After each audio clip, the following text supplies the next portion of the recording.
It is not the critic who counts, not the man who points out how the strong man stumbles, or where the doer of deeds could have done them better. The credit belongs to the man who is actually in the arena, whose face is marred by dust and sweat and blood, who strives valiantly, who errs, who comes short again and again, because there is no effort without error and shortcoming, but who does actually strive to do the deeds, who knows great enthusiasms, the great devotions, who spends himself in a worthy cause, who at the best knows in the end the triumph of high achievement, and who at the worst, if he fails, at least fails while daring greatly, so that his place shall never be with those cold and timid souls who neither know victory nor defeat.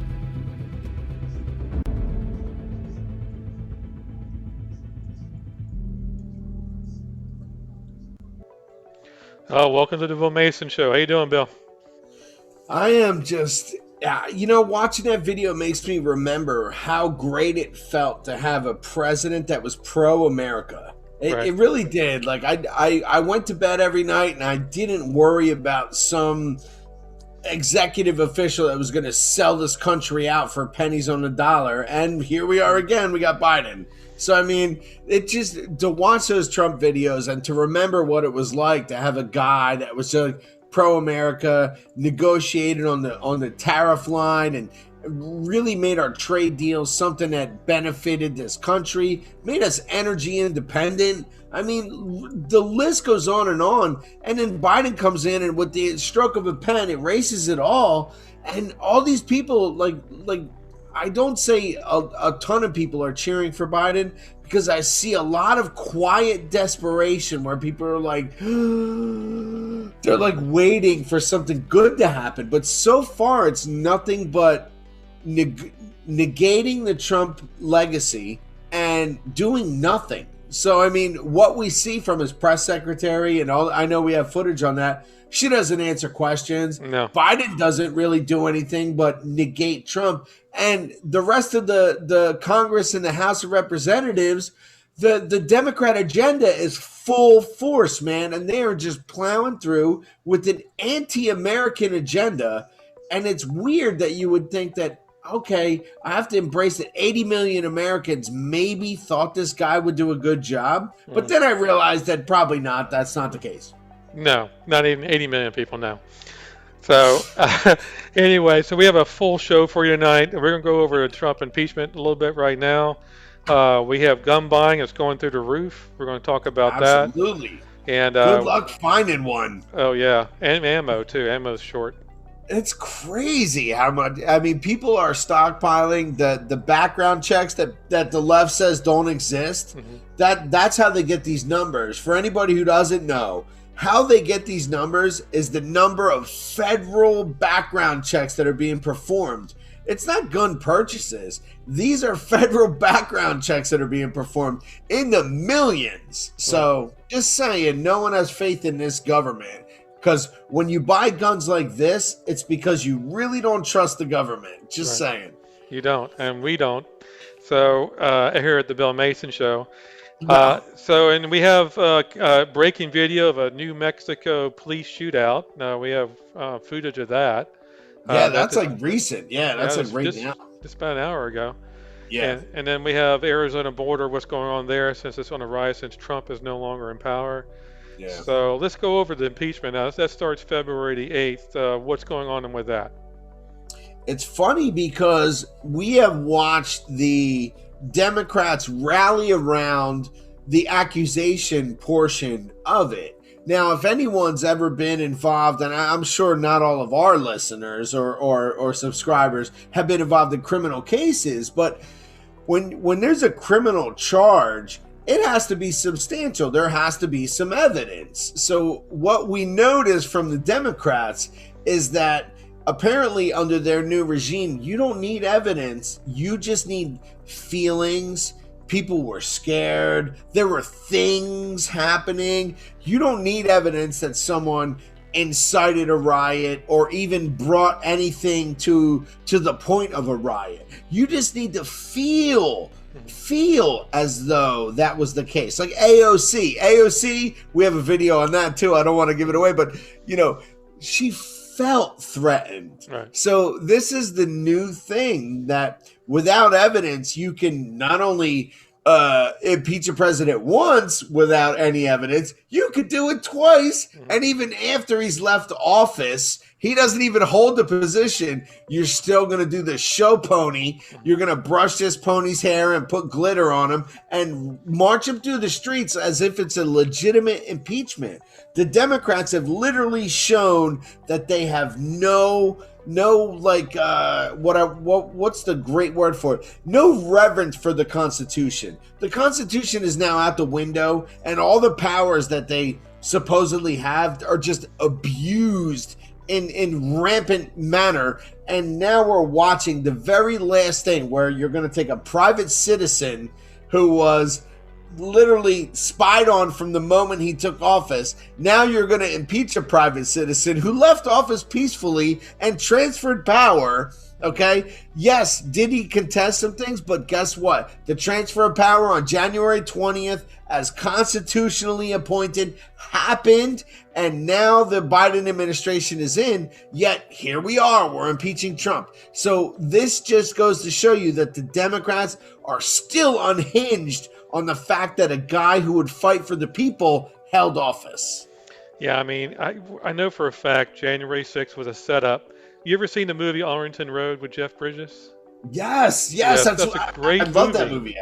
Yes. Great movie. It's a big setup, and yes. Exactly what happened here. But let's take a look at the attorney, what he said on Greg Kelly's show. Take a look. Well, the primary strategy is is sort of what you led in with, is the jurisdiction issue. The Senate doesn't have jurisdiction over the case because, in fact, the president is no longer in office. And the thing that people need to understand is that the Constitution is very clear that in cases of impeachment, the only penalty that's available is removal from office. There's a comma, and then it says, and then the person can be barred from holding office in the future. So the first part of the clause has to be met before the second part even becomes relevant. So since President Trump is no longer in office, the single impeachment penalty that the Constitution sets forth cannot be accomplished. It's the legal equivalent of if he were dead. I mean, it cannot happen. So just because 100 senators might say that they have jurisdiction doesn't make it true, any more than saying that the sun rises in the west, and in fact, tomorrow morning it'll rise in the east just like it always does. This is just a flat procedural mistake.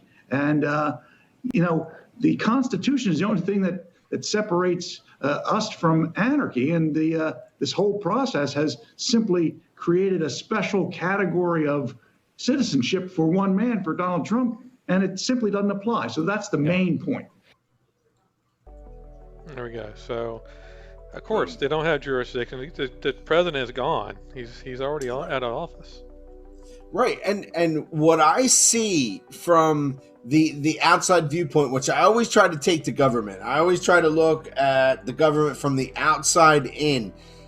But what we see is the inside working the out. So to explain this in like common terms, we're watching the government who doesn't have evidence, who normally could not prosecute or impeach, take something that they believe to be true with no evidence and push it along because they have this quote unquote congressional power to basically make this crap up. And what we know from the amount of evidence that has now come to light, that this was not only, I just came across something today. I just want to say, so the guy, this is not to take on a tangent, but John Matz from Parler. Okay, so John Matz from Parler was actually fired. Okay, like the rest of the board removed him. What happened was there was an exchange where Parler could have retained all of its data and all of its information. the FBI used, in conjunction with Amazon, this layover period where they did not act to protect their data to receive all this data. So there's an active investigation from the FBI to see if the insurrection was planned on Parler. So we have an ongoing FBI investigation of whether an insurrection was planned on Parler. But meanwhile, back at the ranch, we have these house jackasses trying to pin it on Donald Trump when all of these things are going at once. So John Matz, basically the CEO of Parler, dropped the ball. And there was a certain time period where they retained all the information. Amazon knew it. Amazon said, well, here we go. 48 hours has passed. I guess it's the FBI's problem. FBI now has the information. They start looking into it. There were people on Parler. I'm not going to lie. There were people on Parler that were saying, hey, man, don't let this country go down. This is BS. We got to do something. The best part about that is the Democrats are still trying to pin this on Donald J. Trump, who had nothing to do with the insurrection, nothing to do with the Parler plan, if there was one. And now we're watching a fake impeachment that can obviously go nowhere because he's already not president. So it's just Democrats 2.0 just doing their thing. Yeah, and they don't have the votes, so I don't know why they even bothering for this ridiculous. It's for TV. I honestly believe that there are certain things that Democrats do that are for social media and TV, and they feel as though they're winning that line, like that line of the people that, I'm not sure if Trump was a decent person or not. And they brought that into play very early into his presidency as we watched all the Snowy Daniels stuff, and they try to turn his chauffeur against him and everybody who ever touched him. Right. But the weird thing is that what we did see is that nothing ever came to fruition. If the FBI and the CIA and the DOJ and all those people were weaponized against this man who obviously was dirty across the board, why couldn't they find a convictable offense anywhere? And that's the truth to be told, because now we're watching Donald Trump, who's not in office, assume citizenship status and basically turning back into his old self. I mean, he tells the Screen Actors Guild, I know we're going to talk about that later, but I mean, he doesn't care. He really, the truth be told, he went to office to fight for us. And then we saw the swamp at full force. And we watched him go down, but it was not without a fight. And granted, we all have this position now, whether we're going to fight as citizens, as we should have, or are we going to push the Trump agenda?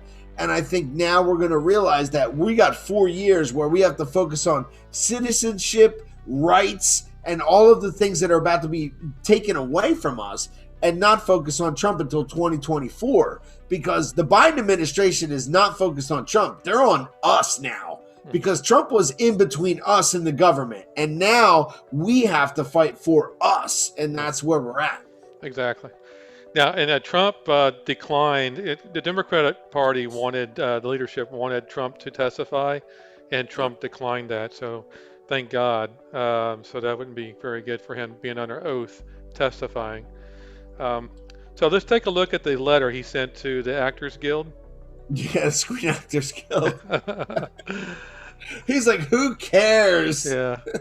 You never did anything for me. Yeah, so he for them immediately he's going to resign from this organization. So he said he did proud work for his Home Alone 2, Zoolander, and Wall Street. Yeah, and you know what? I gotta say this about the whole Screen Actors Guild thing. Those people rely on that to survive. Donald Trump does not need $61,000 a year from the Screen Actors Guild. So by him saying basically, F you guys, I don't need you, it's not really a big deal. But to them, I think the Screen Actors Guild will try to prance this around like a new pony and be like, look, we showed Donald Trump. But you know what? This is the media now. I mean, it's almost like you have to choose sides. And I think the Screen Actors Guild, being like, on the line of like a union, had to basically flip and be like, oh, even though you did act and you did produce, we're still going to take your Screen Actors Guild pension from you, which they wouldn't do that to anyone else that was not Donald Trump. Right. They only do that because he's Donald Trump. Let's be honest. Right. That's it. Definitely. So now what's going on with the guns? So, people are buying up guns left and right. Yes. Locally, I can only speak from a Pennsylvania standpoint. You are lucky to be able to buy a box of shells. You're lucky to be able to walk into a store and buy a revolver, or like these are first-time purchasers. I'll be honest, because I am not a first-time purchaser. I am not looking for a basic pistol. When I walk into a gun store, I'm looking for something very specific. But guess what? That's still there. What's not there is the basic first-time purchaser, the 9mm pistol, the .357 Magnum, the .22 revolver, all of the things that people get, the entry, the gateway firearms are gone, and you cannot find them anywhere. Mm-hmm. So this goes to show that, and people have always said when the firearms sales go up, it's an indicator. It's almost like a stock market indicator. No one has faith in the government. When people buy stock in guns and ammo, it's because they no longer have faith in the government. And guess what? During the Obama administration, gun sales went up. During the Trump administration, gun sales leveled off. And under the Biden administration, gun sales are through the roof. So what does that tell you? People, and it doesn't matter. From talking to the guy who owns a gun store near me, it's not just Trump people buying guns. It's Democrats too. So they don't have faith in Joe Biden. So when you really want to prove that you don't have faith in your elected officials, you buy a gun because you think, holy shit, this could end up being on my doorstep because these guys can't handle local and civil unrest. So this could be just me and my daughter and my wife. And now I need something. And that is what is showing in the marketplace. All the people that are like, I need something. And that's where we're at. Yeah, let's take a look at this video. Hey folks, AWR Hawkins, Breitbart News. I want to talk to you real quick about the fact that 2021 started off with a bang. What I mean by that is January 2021 witnessed more background checks for firearm sales than any January in history. Not only that, than any month in history. Hear what I'm saying. In January 2021, there were over 4.3 million National Instant Criminal Background Check System checks performed. NICS checks.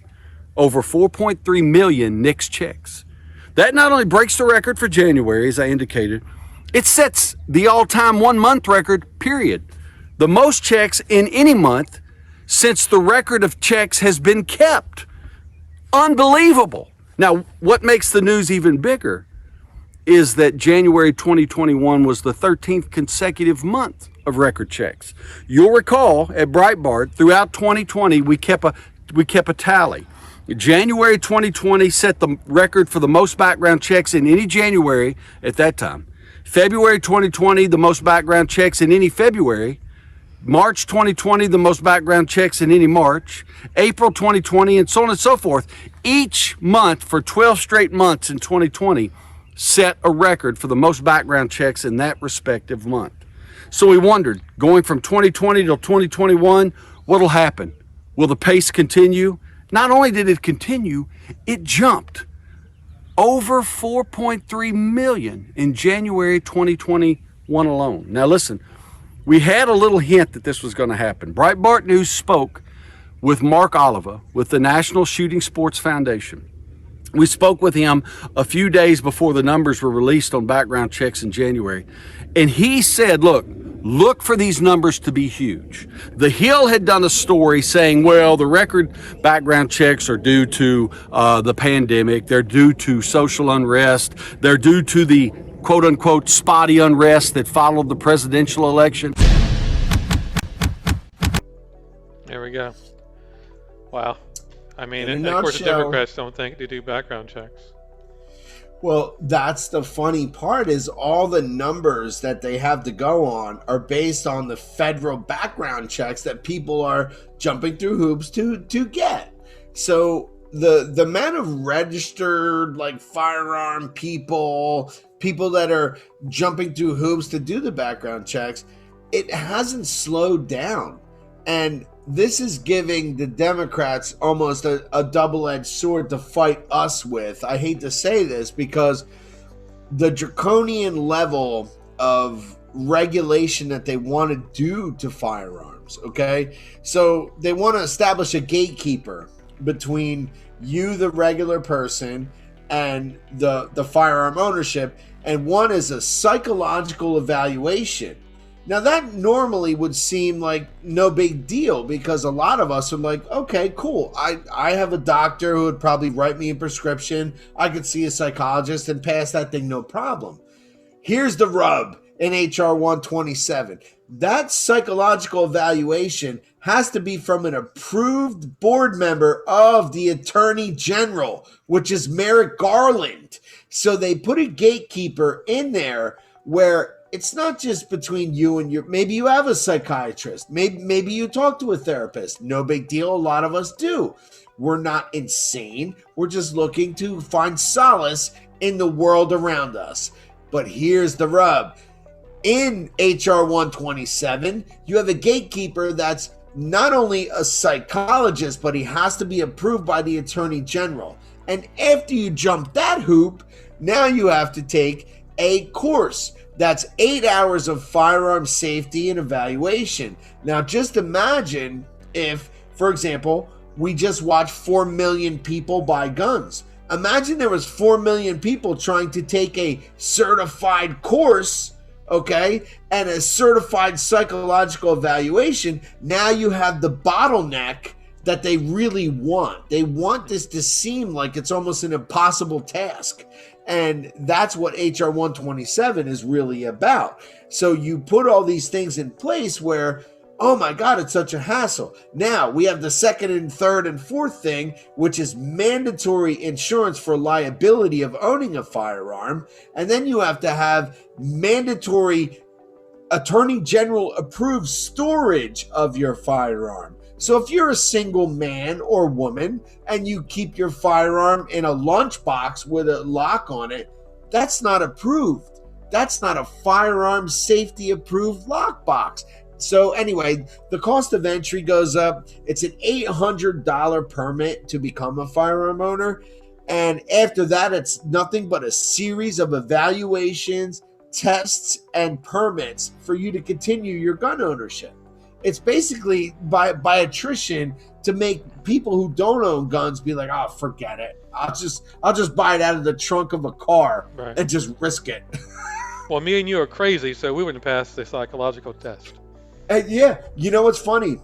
I looked into I think it's like a test evaluation of the psychological eval. Now, I'm a hunter. I've hunted and I've killed things and I eat them. Question 1, have you ever killed a living thing? So yeah, that's it. There's the rub. So I have hunted, I have killed ducks and geese and turkeys and deer. And the answer to that is yes. Okay, yes, I have. But I've done that because I'm a human man and that part of life actually exists. Like the chicken that you get that's wrapped in cellophane, somebody had to kill it at one point. So this whole loophole that they're throwing in front of gun ownership is mind-boggling. And the psychological eval, normal people would pass this without question, but because it's an Attorney General appointed psychological eval, I'm pretty sure it'll be a little more difficult. Yeah, I don't think I'll pass it. I went to Chick-fil-A today, and I was coming home. I saw some chickens on the side of the road. I said, man, I could have their relatives in my car. You could, totally. So, you know. And, it would be you taking a living thing and turning that living thing into food. That's right. And that's killing And then that's step one of the psychological eval. And then Right. there you go. You're already at strike one. That's right. I'm in trouble. All right. So anyway, so we have Governor of Florida, Yes, DeSantis. Yes. Ronnie D. So $100,000 if you political candidate, if they ban a political candidate, $100,000 fine. Yes. And you know what? God bless him, because no one really realized that it is a state legislature moment to make this happen, because while they're trying to make the federal angle work for them, the states still have rights and powers. Yeah. So if you're running for Senate of the state of Florida and they restrict you or whatever, like, not to go off on a tangent, but what they did to Majorie Green tonight, like, blew my mind.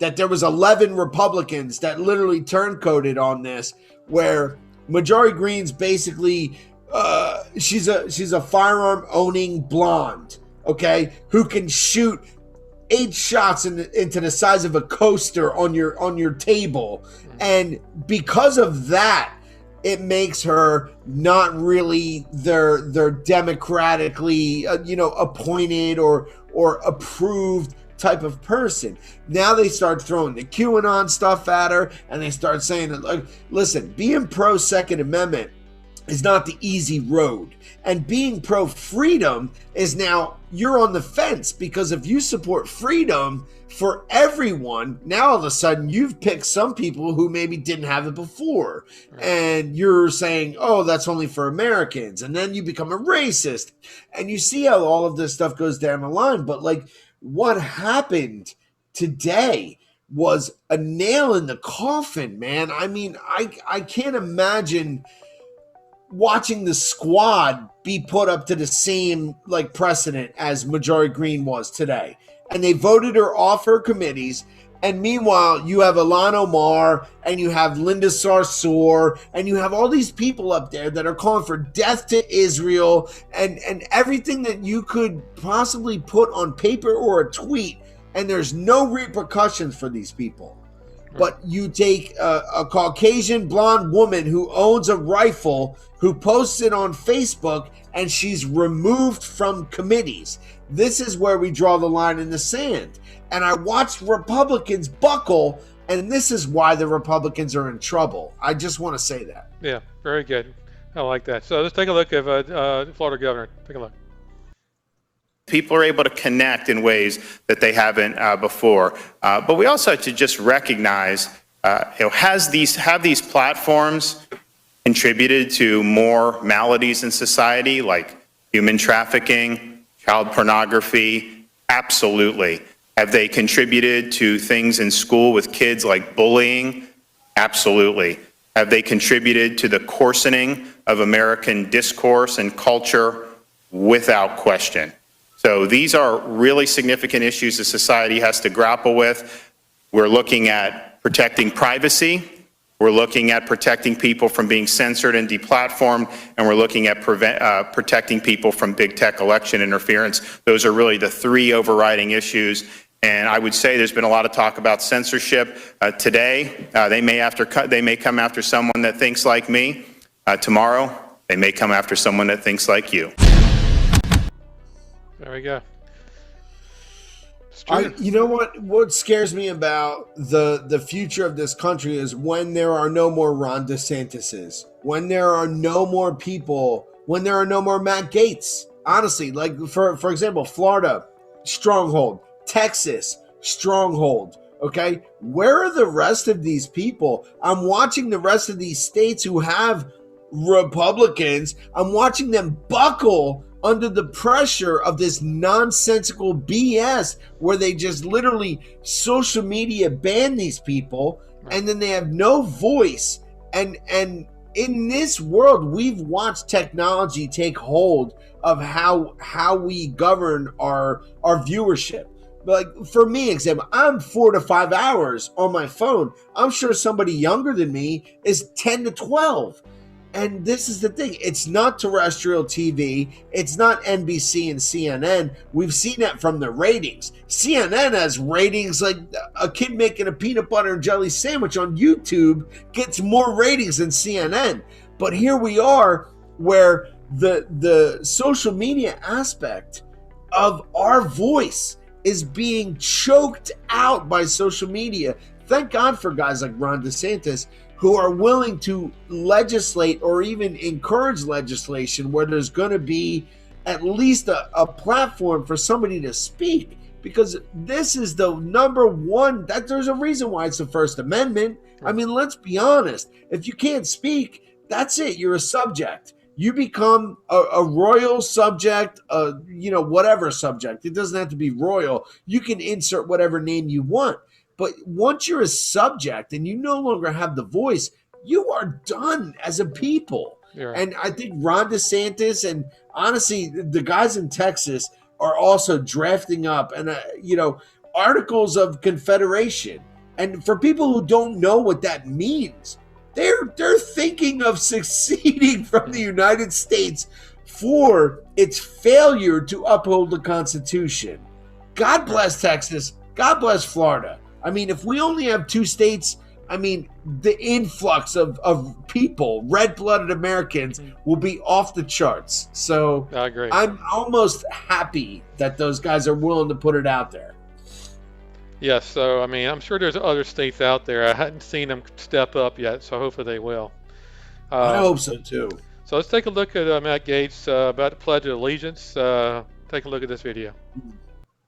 Chairman, and I want to extend a welcome to the new committee members. I'm grateful to be back on this august committee, and I understand and appreciate the significance and importance of the work that we do. And I just think it would be nice if, in the spirit of national unity and national pride, which I know we all aspire to do to a greater extent, that at the beginning of each meeting, the chair or one of the designees of the chair would have the opportunity to lead us in the Pledge of Allegiance. We're all aware that in these times, it's important for the country to see members of Congress working together on some things. And while I know that we can deal with divisive issues in the committee, it would be my hope that we could start every committee with a great unifying patriotic moment. I yield back.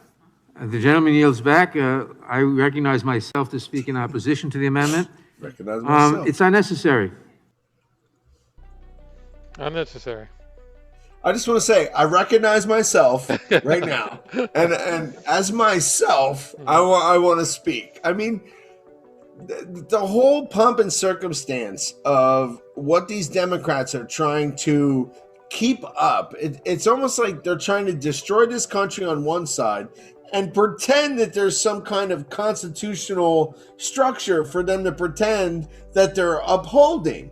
But they're literally ripping it down shred by shred, piece by piece, and watching.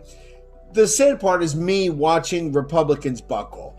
I really thought that I was going to be able to hold the line with these guys.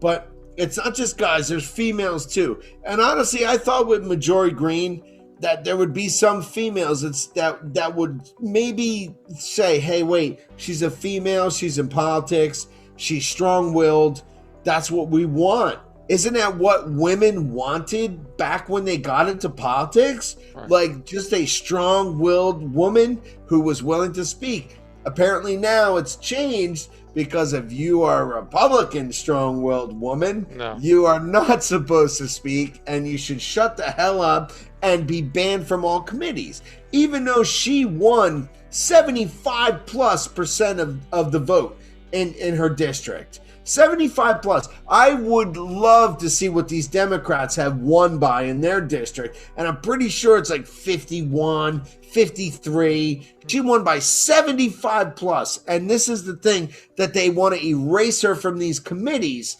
And it drives me nuts that there are Republicans letting this happen.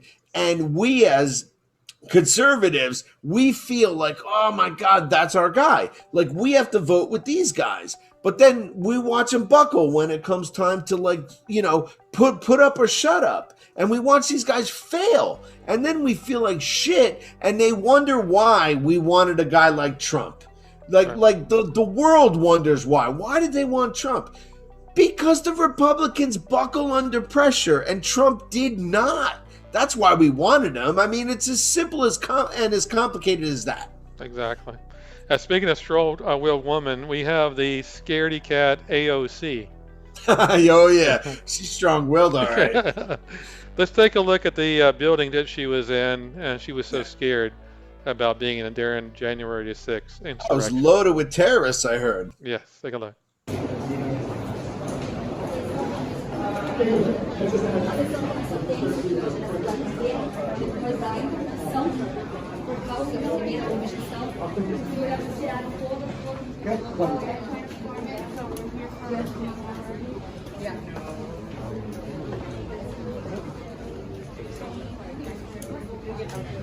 Right. You forgot about social distancing.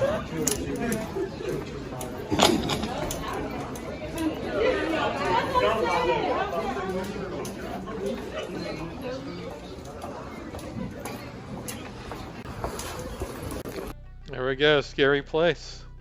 Definitely, and those people need some PTSD counseling because I saw a therapy dog, and that dog looked scared. Yes. So I mean, honestly, that's the Cannon building. It's nowhere. It's nowhere near the Capitol.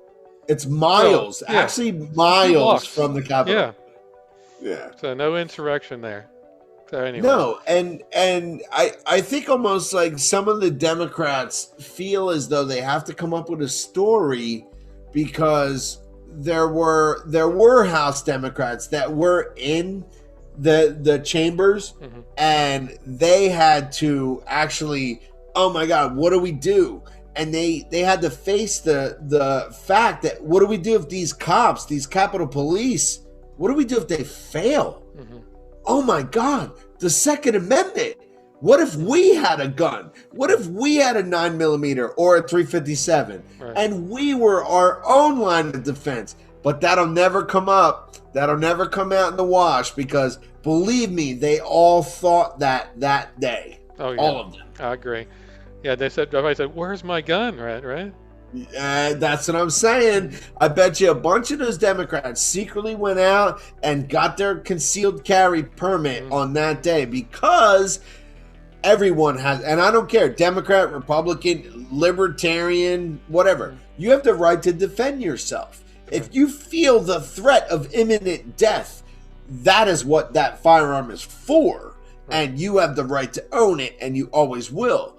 Now, as they go down the road of banning assault weapons and things that have 30-round magazines, well, we've also watched the government fail, and mobs of hundreds of people could swarm your neighborhood.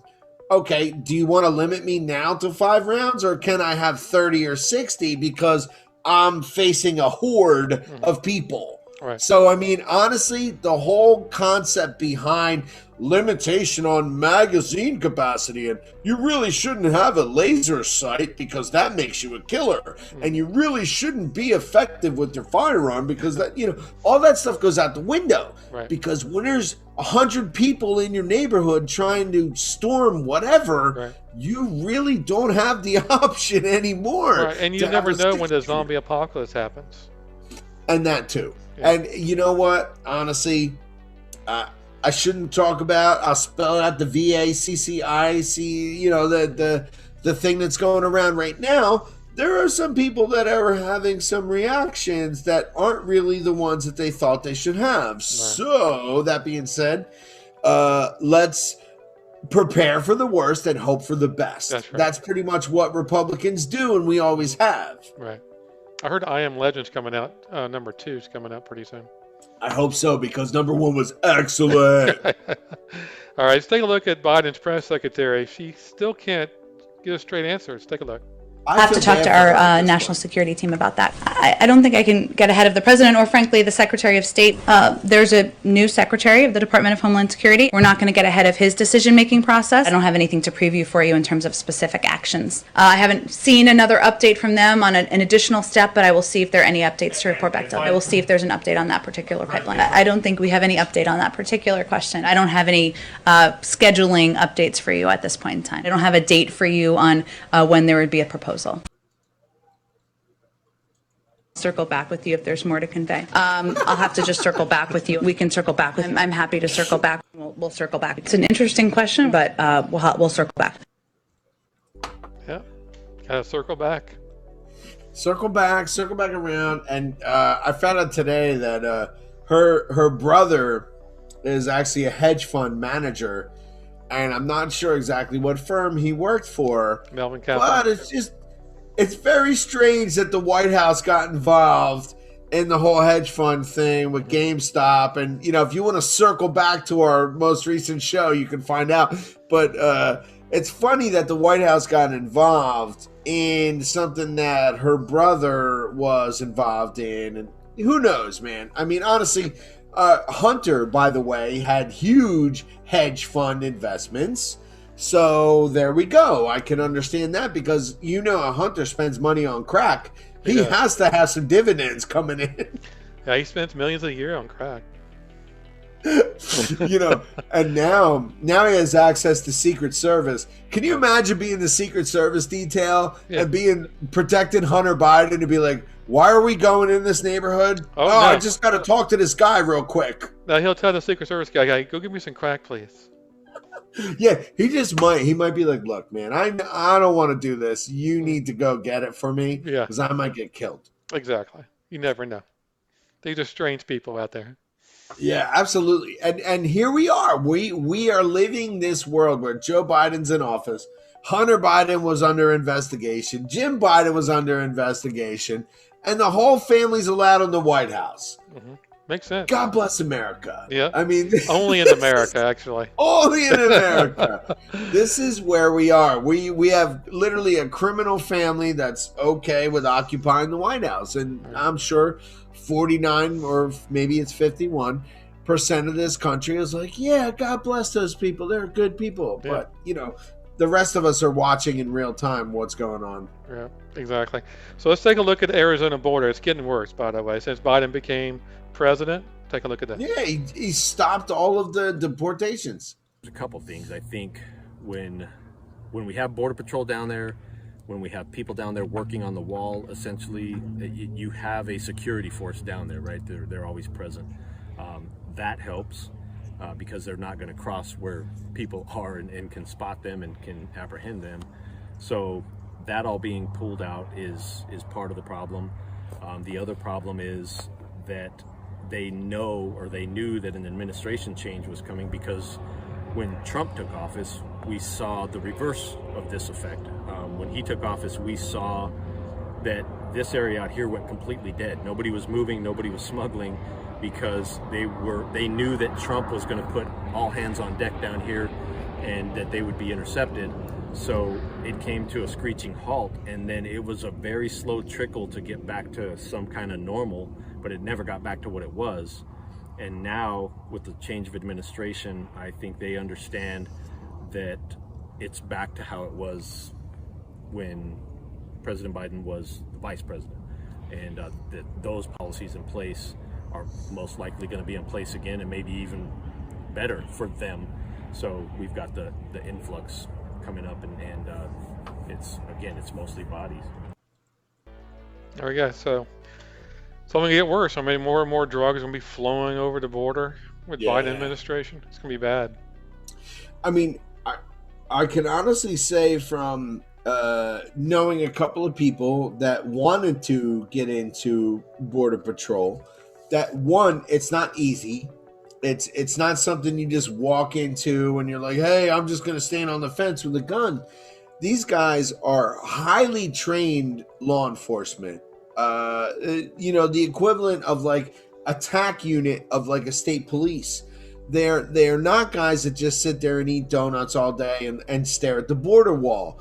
These guys are pretty much the dividing line between what comes in as criminals, what comes in as human traffickers, the stuff that you really don't want as a country to deal with. You would much rather deal with it as a secure border. Like what they loved about Donald Trump was He said, man, this is great. I mean, yes, are we still going to have people trying to get in? Yes, but we have a 20-foot wall here, which makes our job easier, which is the point of having a country. It's just like, it's the point of the reason you lock your car when you go to Walmart, because you go chirp, chirp, and you hope that you come out to a car that's still secure. I mean, it's not rocket science, but apparently for liberals it is. Honestly, the Biden administration so far, what they have done, it's Obama 2.0. If anybody wants to look into it, Obama actually created the cages that separated the families. The reason that the families were separated is because sometimes you would catch kids alone with no parents. Now, the weird thing is when you catch kids in the middle of Arizona with no parents around, you round them up because they're 7 years old and you put them somewhere until you can figure it out. And the media takes pictures of the 7-year-old in the cage and goes, oh, it's a Trump administration. No, this is the reality of the border, where sometimes kids get separated. Sometimes kids are sent through to see if they get caught. Sometimes coyotes are literally using them to see if it's a safe passage. All of these things are coming to fruition, and the Biden administration, with the stroke of a pen, like the Keystone Pipeline, is like, none of that holds any water. But just like if you and your wife were arrested, your kids are separated. You go to the Children's Family Services. Absolutely. If I rob a bank, yes. Your kids are taken away. You're not with them. No, they're not going to say, hey, you should be with your children in a cell. In the jail, yeah.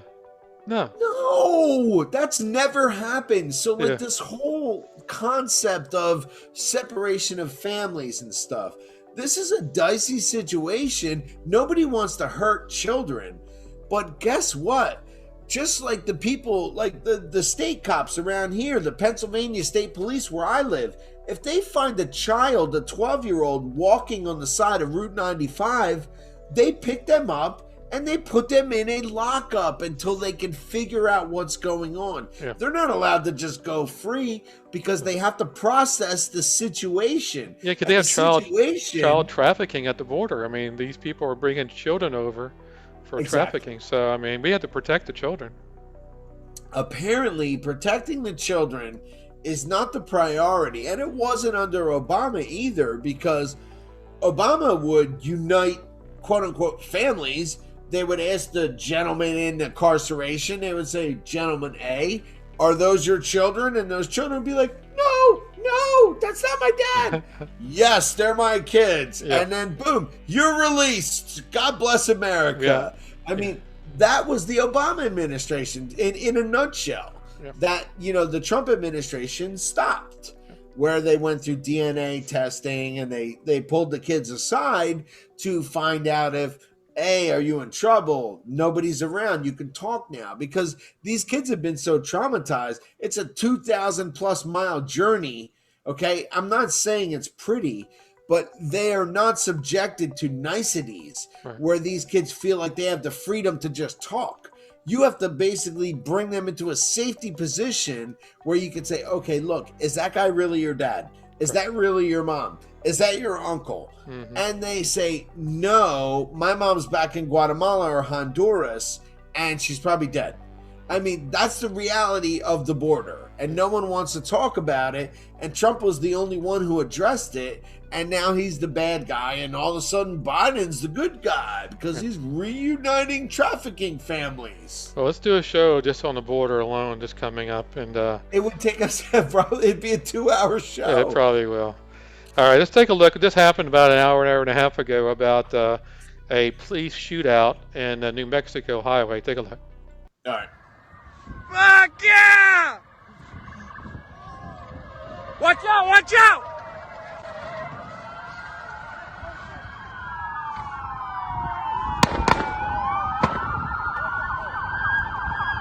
Hey, get the fuck back!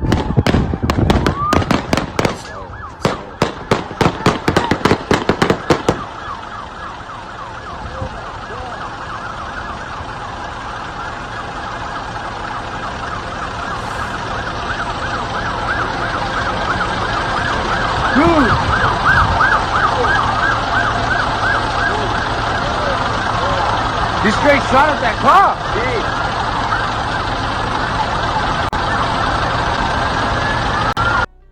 All right. Unfortunately, that policeman died during that shootout. That sucks because I've been in situations where you're just at a restaurant or wherever you normally would do a Friday night dinner or whatever, and you don't realize you're surrounded by people that probably put a badge on, throw on some boots, and protect you. And they made it through a shift and they're out there with their family, but you might be the last one to see them because of shit like that, where they just respond to a call, somebody's armed, somebody's ready. Like I said, to me, it looked like the guy jumped out of the truck. The first guy on the scene, he got dropped behind his car. Luckily, the rest of the officers were there to respond, but that first guy, he doesn't win. His family doesn't get to, have their dad at that cookout.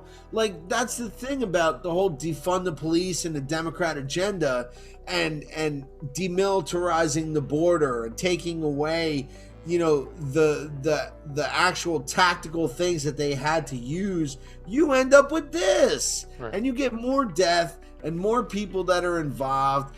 And there's no shortage of law enforcement that are willing to enforce the border. The problem is the funding and the protection of those guys. When they do their job, you have to have their back.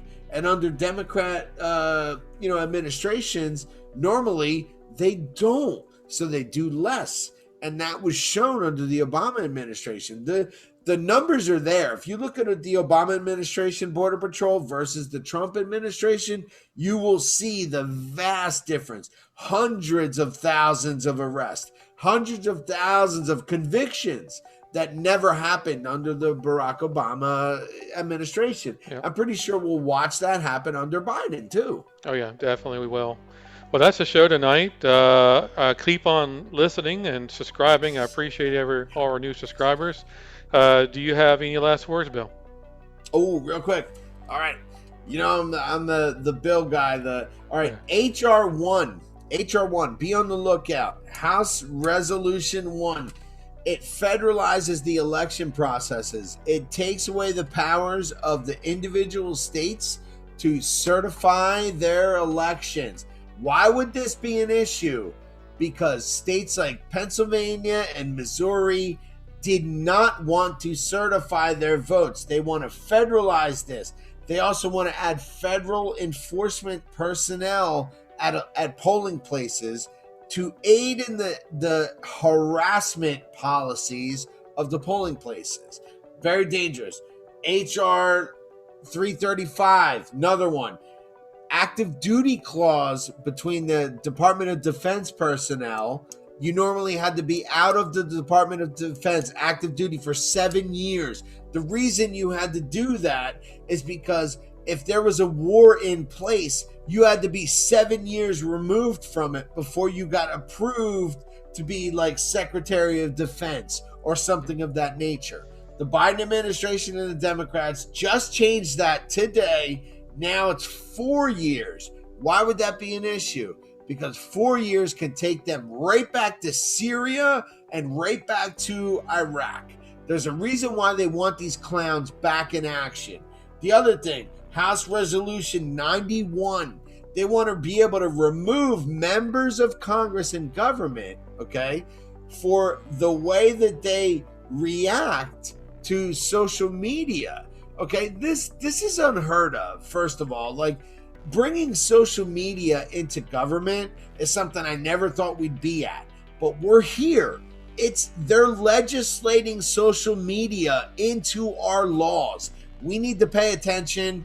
Tune into the next show, and I'll have more for you on that. All right, sounds good. Thank you, Bill. Thanks for watching, and you have a wonderful night.